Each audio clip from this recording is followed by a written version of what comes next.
ಸಚಿವ ಸಂಪುಟದಲ್ಲಿ ಎಲ್ಲ ಹಳೆ ಮುಖಗಳು ಹೊಸ ಮುಖಗಳು ಯಾವುದು ನೋಡ್ತಿಲ್ಲ ಅಂತ ವಿರೋಧ ಪಕ್ಷದವರು ಹೇಳ್ತಾ ಇದ್ದಾರೆ. ವಿರೋಧ ಪಕ್ಷದವ್ರಿಗೆ ಇದು ಅವ್ರಿಗೆ ಇನ್ನೇನು ಹೇಳ್ತಾರೆ ಹೇಳಿ. ವಿರೋಧ ಪಕ್ಷದವ್ರು ಇರೋದೇ ವಿರೋಧ ಮಾಡಲಿಕ್ಕೆ. ಈಗ ಅನುಭವ ಇರ್ತಕ್ಕಂಥವ್ರು ಸಂಪುಟದಲ್ಲಿ ಬೇಕು. ನಾಳೆ ಬೆಳಗ್ಗೆ ಎಲ್ಲ ಹೊಸಬ್ರನ್ನೇ ತೊಗೊಂಡ್ರೆ ಇದು ಅನುಭವ ಇಲ್ಲದೆ ಇರ್ತಕ್ಕಂಥ ಸಂಪುಟ, ಇವ್ರು ಯಾವ ರೀತಿ ಜನರಿಗೆ ಸೇವೆ ಮಾಡ್ತಾರೆ, ಜನರಿಗೆ ಕಾರ್ಯಕ್ರಮಗಳನ್ನು ಮುಟ್ಟಿಸ್ತಾರೆ ಅಂತಕ್ಕಂಥ ಮಾತು ಹೇಳ್ತಾರೆ.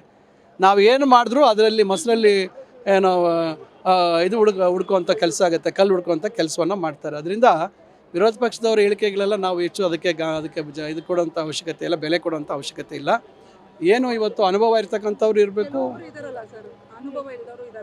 ಇದ್ದಾರೆ. ಇಲ್ಲ, ಈಗ ಎಲ್ಲರಿಗೂ ಅವಕಾಶ ಆಗಬೇಕಲ್ಲ. ಎಲ್ರಿಗೂ ಇವತ್ತು ನಾವೀಗ ಅವಕಾಶ ಕೊಟ್ಟಾಗ ಮಾತ್ರ ಕಲೀಲಿಕ್ಕಾಗುತ್ತೆ. ಇವಾಗ ಅನುಭವ ಇರ್ತಕ್ಕಂಥವ್ರನ್ನ ನೋಡಿ ಕಲಿಯುವಂಥದ್ದು ಭಾಳಷ್ಟಿದೆ. ಅದರಿಂದ ಇವೆಲ್ಲ ನಾವು ಒಂದು ವ್ಯವಸ್ಥೆ ಅಂದಮೇಲೆ ಅನುಭವ ಇರ್ತಕ್ಕಂಥವ್ರು ಇರಬೇಕಾಗತ್ತೆ. ಹೊಸದಾಗಿ ಅವಕಾಶಗಳು ಕೊಡುವಂಥದ್ದು, ಹೊಸ ನಾಯಕತ್ವ ಬೆಳೆಸುವಂಥದ್ದು, ಇವೆಲ್ಲವೂ ಒಂದು ರಾಜಕೀಯ ವ್ಯವಸ್ಥೆಯಲ್ಲಿ ಒಂದು ಸಾಮಾನ್ಯವಾಗಿರ್ತಕ್ಕಂಥ ಒಂದು ಪ್ರಕ್ರಿಯೆ. ನಾಳೆ ಅದೇನೋ ಒಂದು ಘಟ್ಟಗಳಿಗೆಯಲ್ಲಿ ಆ ರೀತಿ ನಿರ್ಧಾರ ಮಾಡಿದ್ದಾರೆ. ಖಂಡಿತ ಅವರು ಪಕ್ಷದ ಒಂದು ವರಿಷ್ಠರ ಮಾತು ಗೌರವ ಕೊಡ್ತಾರೆ.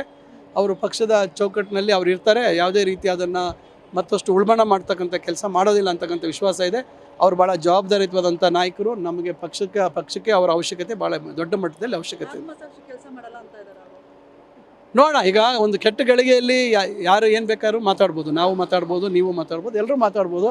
ಆದರೆ ನಂತರ ಸ್ವಲ್ಪ ಸಮಯ ಕಳೆದ ಮೇಲೆ ಸ್ವಲ್ಪ ಎಲ್ಲರೂ ಮಾತಾಡಿದಾಗ ಸಮಾಧಾನ ಆಗ್ತಕ್ಕಂಥದ್ದಿದೆ. ಅದು ಅವರು ಭಾಳ ಅನುಭವಿ ರಾಜಕಾರಣಿ. ನಾವು ಅವ್ರ ಹತ್ರ ಭಾಳಷ್ಟು ಕಲಿಯೋದಿದೆ.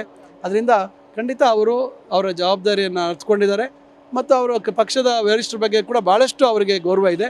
ಅದರಿಂದ ಅವರ ಮಾತನ್ನು ಮೀರಲ್ಲ ಅಂತಕ್ಕಂಥ ನಂಬಿಕೆ ಇದೆ. ಸರ್, ಮತ್ತೆ ಮುನಿಯಪ್ಪ ಸರ್ ಮತ್ತು ಜಾರ್ಜ್ ಅವರು ಬೇಸತ್ಕೊಂಡಿದ್ದಾರೆ ಈ ವಿಚಾರವಾಗಿ, ಅವರು ರಾಜೀನಾಮೆ ಕೊಡೋ ವಿಚಾರದಲ್ಲಿ ಮುಂದಿದ್ದಾರೆ ಅಂತ ಇದು ಎಲ್ಲ ಕಟ್ಟು ಕಥೆ ಅಂತ ನಾನು ಹೇಳ್ತೇನೆ. ಇದು ಕಪೋಕಲ್ಪಿತ ಅಂತ ಹೇಳ್ತೇನೆ. ಯಾಕೆಂದರೆ ಅವರು ನನಗೆ ಈ ಬೇರೆ ಖಾತೆಯನ್ನು ಬಯಸಿದ್ದೆ ಅಂತ ಹೇಳಿದ ಮಾತ್ರಕ್ಕೆ ರಾಜೀನಾಮೆ ಕೊಡ್ತಾರೆ ಅಂತ ನಾವು ಯಾವ ರೀತಿ ತೀರ್ಮಾನ ಮಾಡೋದು? ಅದರಿಂದ ಆ ರೀತಿ ಏನು ಉದ್ಭವ ಆಗಿಲ್ಲ. ಖಂಡಿತ ಅವರೆಲ್ಲರೂ ಪಕ್ಷದ ವರಿಷ್ಠರ ತೀರ್ಮಾನಕ್ಕೆ ಗೌರವ ಕೊಡ್ತಾರೆ, ಅದರಂತೆ ನಡ್ಕೊಳ್ತಾರೆ. ಈ ಸರ್ಕಾರ ಜಾಸ್ತಿ ತಿಂಗಳು ಇರಲ್ಲ, ಬೇಗ ಪತನ ಆಗುತ್ತೆ ಅಂತ ಹೇಳ್ತಾರೆ. ಇದು 2023ರಿಂದ ಹೇಳ್ಕೊಂಡು ಬಂದಿದ್ದಾರೆ.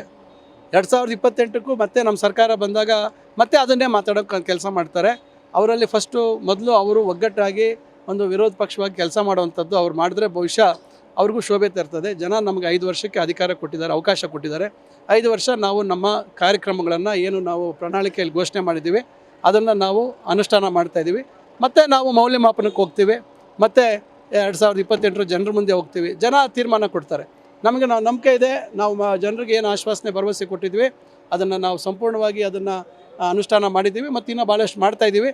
ಅದರಿಂದ ಜನ ಮತ್ತೆ ನಮ್ಗೆ ಆಶೀರ್ವಾದ ಮಾಡ್ತಾರೆ ಅಂತಕ್ಕಂಥ ವಿಶ್ವಾಸ ಇದೆ. ಸರ್, ಗ್ಯಾರಂಟಿಗಳನ್ನೇ ಸರ್ಕಾರ ಮಾಡ್ಕೊಂಡ್ರೆ ಅಧಿಕಾರದಲ್ಲಿ ಹೆಂಗೆ ಸರ್ ಉಳಿಯೋದು? ಏನು ಗ್ಯಾರಂಟಿಗಳು? ಗ್ಯಾರಂಟಿ ಇವಾಗ ಮತ್ತೊಂದು ಗ್ಯಾರಂಟಿ ಕೊಟ್ಟರು. ಈಗ ನೋಡಿ ಈಗ ಪದ ಗ್ಯಾರಂಟಿ ಅಂತ ಇರ್ಬೋದು. ಈಗ ನೋಡಿ, ಹಿಂದೇನೂ ಕಾರ್ಯಕ್ರಮಗಳಿತ್ತು. 20 ಪಾಯಿಂಟ್ ಪ್ರೋಗ್ರಾಮ್ ಅಂತಿತ್ತು ಇಂದಿರಾ ಗಾಂಧಿಯವರ ಕಾಲದಲ್ಲಿ.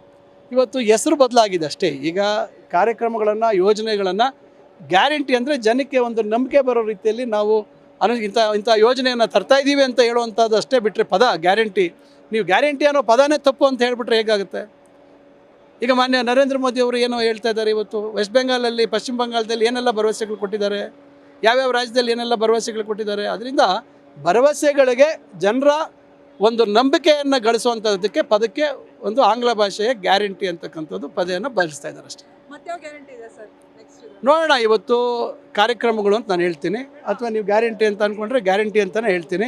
ಖಂಡಿತ ಜನರಿಗೆ ಒಳಿತಾಗ್ತಕ್ಕಂಥದ್ದು, ಜನರ ಬದುಕಿನಲ್ಲಿ ಬದಲಾವಣೆ ಆಗುವಂಥದ್ದು ಖಂಡಿತ ಇವತ್ತು ಸರ್ಕಾರಗಳು ನಡೆಯೋದು. ಆ ಜನರಿಗಾಗಿ ನಾವು ಎಷ್ಟು ಮಾಡಿದ್ರೂ ಸಾಲದು.